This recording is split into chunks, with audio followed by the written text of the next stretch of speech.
Bom dia, primeiro ano, tudo bem? Bom, nós estamos aqui mais uma vez para dar um esclarecimento aí curto, né, rápido das atividades de hoje, tá bom? Na semana passada a gente começou o conteúdo de geopolítica, então nós trabalhamos ordenamento mundial, a nova e a velha ordem mundial. Então, a velha ordem mundial bipolar, do final da Segunda Guerra até início dos anos 90, onde havia um domínio das duas superpotências, Estados Unidos e União Soviética. De um lado, o capitalismo, Estados Unidos, do outro, o socialismo, União Soviética.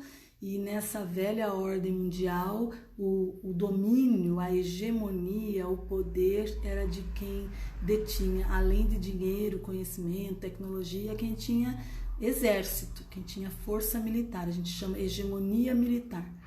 E na atualidade, na nova ordem mundial, a partir dos anos 90, nós temos uma multipolaridade, vários polos de poder, não apenas dois, e a hegemonia econômica, ou seja, o poder está nas mãos dos países com poder econômico. Quando veio o fim da União Soviética e a nova ordem mundial, a impressão é que se tinha de ter uma ordem unipolar, um único polo de poder que seria os Estados Unidos. Ele não deixou de ser potência, né? Os Estados Unidos é uma potência, porém não sozinho, porque outros países começaram a despontar como potência, que é o caso da Alemanha, que é o caso do Japão e de outros países muito desenvolvidos, com muita tecnologia, muito acúmulo de capital. A impressão é que dá de uma desordem mundial, mas não é uma desordem mundial, porque existe uma ordem.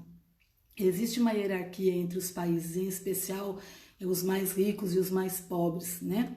Então aqui você tem uma hierarquia entre países que são diferentes, são países mais fortes economicamente, mais fracos, mais fortes no setor tecnológico, mais fracos. Então esses países é que fazem hoje a hierarquia, vamos dizer, a ordem mundial.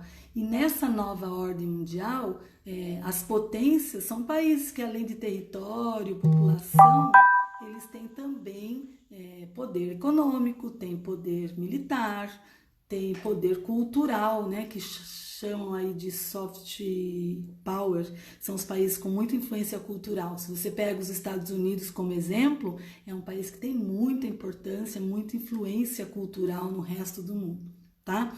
Então aqui a gente tem, vou deixar para vocês essa explicação para a gente entender um pouquinho melhor e fazer atividade, tá bom? Então essa atividade, ela vai enfocar muito novos arranjos, esses novos arranjos mundiais.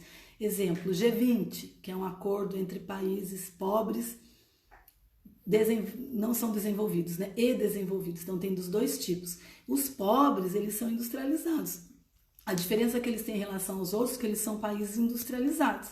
São pobres e subdesenvolvidos, mas têm indústria, tem parque industrial, que é o caso do Brasil, que é o caso da Argentina, que é o caso do México. Então são países que têm importância. O Brasil não é uma potência mundial, mas regionalmente é uma potência. Então o mundo hoje ele tem vários níveis de países que são potências. Tem potências mundiais, que é o caso dos mais ricos, que influenciam o mundo todo, e os que são potências regionais, como é o caso do Brasil, é uma potência regional. Na América do Sul ele é uma potência, tá bom?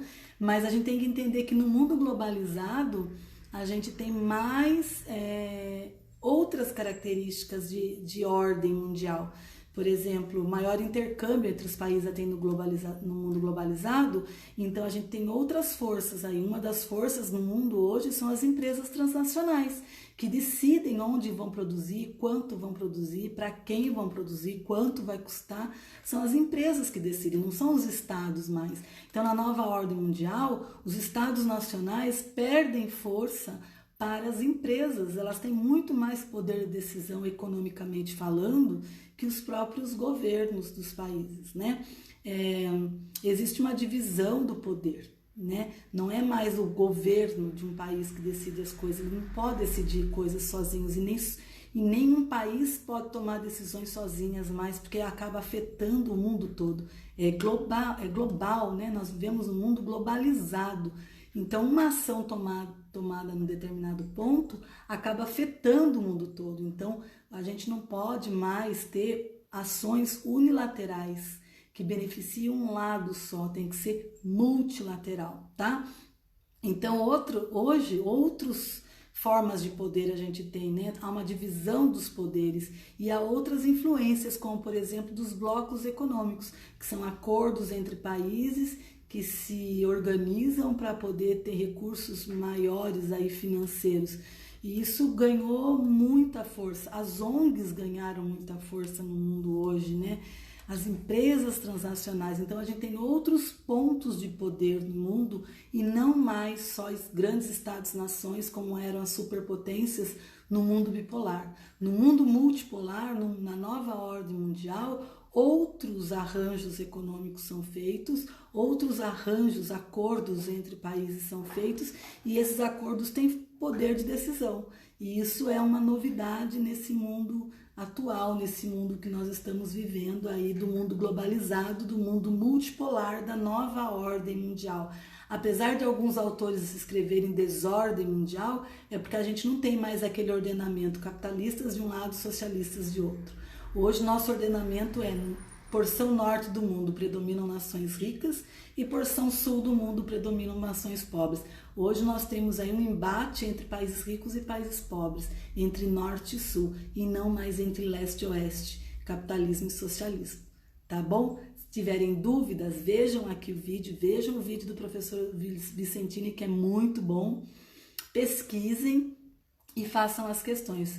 Mas se tiver dúvida, pode me procurar ou deixar aqui nos comentários, tá bom? Se cuidem e fiquem em casa, cada anjo na sua nuvem. Beijo, até mais!